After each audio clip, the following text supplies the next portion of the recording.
கிறிஸ்துவுக்குள் பிரியமுள்ள சகோதர சகோதரிகளே, பலன் தரும் தேவன் எபிசோட் 1164 கர்த்தரை துதிக்கிறேன், மகிமைப்படுத்துகிறேன்.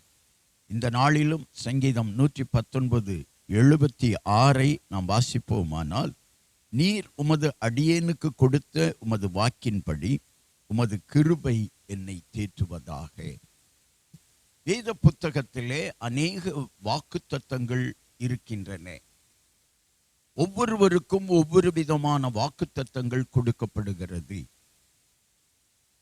நம்முடைய ஊழியத்திற்கு கூட இந்த ஆண்டிலே ஆண்டவர் யோவான் 16:24 பிரகாரம், இதுவரை நீங்கள் என் நாமத்தினாலே ஒன்றும் கேட்கவில்லை, கேளுங்கள், உங்கள் சந்தோஷம் நிறைவாயிருக்கும்படி பெற்றுக்கொள்வீர்கள் என்ற வாக்கை கொடுத்து நம்மை இந்த ஆண்டிற்குள்ளே அழைத்து வந்தார்.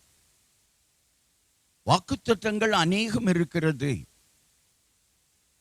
இது மாத்திரம் வாக்குத்தத்தம் என்று நினைத்துவிடக்கூடாது. சங்கீதக்காரனுக்கு ஒரு வாக்குத்தத்தம் கொடுத்திருக்கிறார்,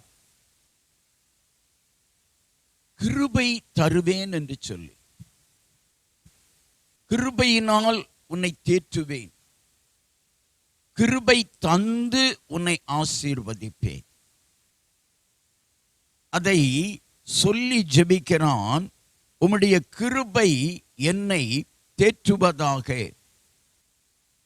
என்றால் என்ன அர்த்தம்? மனிதர்கள் தொய்ந்து போன சூழ்நிலையிலே, சோர்ந்து போன சூழ்நிலையிலே, பலவீனப்பட்ட சூழ்நிலைகளிலே, தோல்வியுற்ற சூழ்நிலைகளிலே, நஷ்டப்பட்ட சூழ்நிலைகளிலே மனிதர்கள் தேற்றுவார்கள்.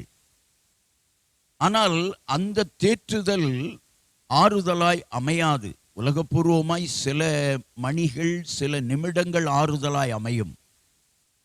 ஆனால் கிருபையினால் கர்த்தர் தேற்றுகிறது தான் வாழ்நாளெல்லாம் தோல்விகளை மாற்றி ஆறுதலை கொண்டு வரும். எனவேதான் சங்கீதக்காரன் சொல்லி ஜெபிக்கிறான், உமது கிருபை என்னை தேற்றுவதாக. வாக்குத்தத்தங்களில் இது ஒன்று. சங்கீதக்காரனுக்கு கொடுத்த அநேக வாக்குத்தத்தங்கள் மனிதர்களுக்கு கொடுத்திருக்கிறார். ஒவ்வொரு வாக்குத்தத்தத்தையும் நாம் சுதந்தரித்துக் கொள்ள வேண்டும். கிருபை என்னை தேற்றுவதாக. கண்களை மூடி ஜெபிக்கலாம். எங்களை நேசிக்கிற நல்ல தகப்பனே, சங்கீதக்காரன் அநேக வாக்குத்தத்தங்களை கர்த்தரிடத்திலிருந்து பெற்றுக்கொண்டார். அதிலே ஒன்று, கிருபையினால் உன்னை தேற்றுவேன். அந்த வாக்குத்தத்தத்தை நினைவுபடுத்தி ஜெபிக்கிறார். கிருபையினால் என்னை தேற்றும். செய்தியை கேட்டுக்கொண்டிருக்கிற சகோதர சகோதரிகளை, கிருபை உங்களை தேற்றும். கர்த்தருடைய கிருபையினால் நீங்கள் தேற்றப்படுவீர்கள். நீங்கள் தேற்றப்படுவதற்கு கர்த்தருடைய கிருபை அவசியம். எனவே கிருபையை பெற்றுக்கொள்ள தேவனிடத்தில் கேளுங்கள், அவர் உங்களை கிருபையினால் நிரப்புவார்.